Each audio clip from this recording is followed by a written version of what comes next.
Our second great goal is to build on America's pioneer spirit. I said something funny?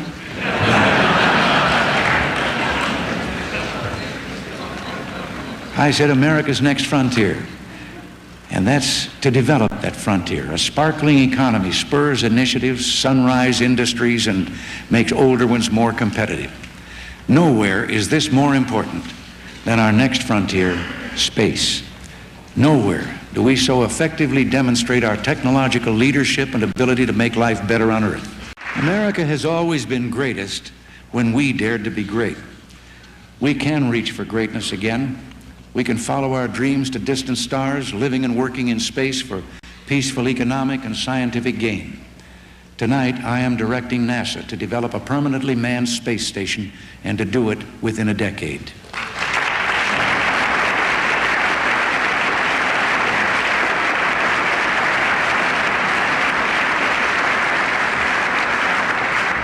The space station will permit quantum leaps in our research in science, communications, in metals, and in life-saving medicines which can be manufactured only in space. We want our friends to help us meet these challenges and share in their benefits. NASA will invite other countries to participate so we can strengthen peace, build prosperity, and expand freedom for all who share our goals. This was the very beginning of the International Space Station. Since President Reagan's address, 230 individuals from 18 countries have visited the International Space Station with the mission to enable long-term exploration of space and provide benefits to people on Earth. The ISS was initially built in a partnership between the Russians and the United States.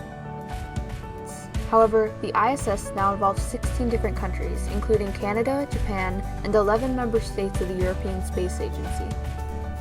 The first segment of the International Space Station, built by Russia, was launched on November 20th, 1998. It was a Proton rocket, or one-time use rocket, called Zarya, also known as Sunrise. 10, 9, 8, 7, 6, coming up on main engine start.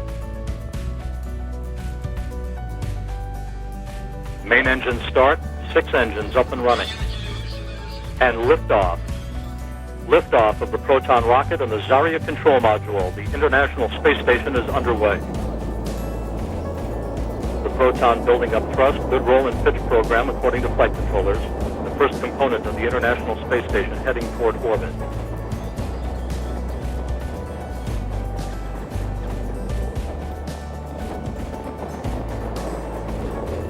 Seconds into the flight. Good first stage performance. Proton delivering 1.9 million pounds of thrust from its 6 engines. And first stage measures 68 feet in length, 24 feet in diameter as it burns for the first 2 minutes and 6 seconds of the flight. On December 4th, 1998, 2 weeks after the Russians launched Zarya, the U.S. launched their own components of the ISS. The International Space Station now possesses the volume of about 2 Boeing 737s, carrying over 50 computers and equipped with 350,000 sensors. The space station orbits 250 miles above the Earth, traveling at speeds around 17,500 miles per hour, or 5 miles per second. The first expedition of the International Space Station involved 3 people who stayed in orbit around Earth for 136 days, beginning November 2nd, 2000. It was led by American Commander William Shepard and Russian cosmonauts Yuri Gudzenko and Sergei Krikalev. They activated equipment and conducted scientific experiments. The first of these experiments was PKE Nefedov, which investigated complex plasmas under microgravity conditions. In the past 19 years, since the first expedition of the ISS, there has been a subsequent 60 expeditions. The current expedition, 61, began October 3, 2019. Expedition 61's crew includes Flight Commander Luca Parmitano and flight engineers Christina Koch, Andrew Morgan, Alexander Skvortsov, Jessica Meyer, and Oleg Skripochka. NASA states that the current mission is focused on such things as having crew members make improvements to the alpha magnetic spectrometer in an effort to extend its life, and provide input on how a vest designed to protect vital organs from radiation fits as they perform daily tasks. NASA is continuing its momentum with a number of upcoming missions already planned for the ISS. Just 2 weeks ago, the first all-female spacewalk was completed by Christina Koch and Jessica Meyer.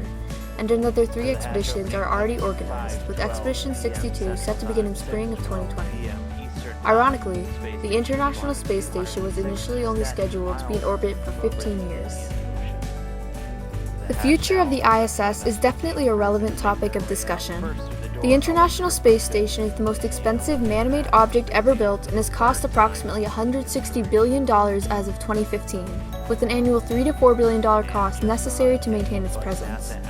During the Obama administration, funding for the ISS was extended through to the end of 2024. However, President Trump has suggested privatizing the ISS by 2025. Privatization would impact finances considerably and would decide the fate of the station. Certainly, the research conducted on the International Space Station has been invaluable to the scientific community. Studies have helped scientists across the world better understand the universe and provided information crucial to the future exploration of space. We'll give them a minute to say hello to each other. Some of these crew members have trained together for years, haven't seen each other for months, now reunited 260 miles over planet Earth.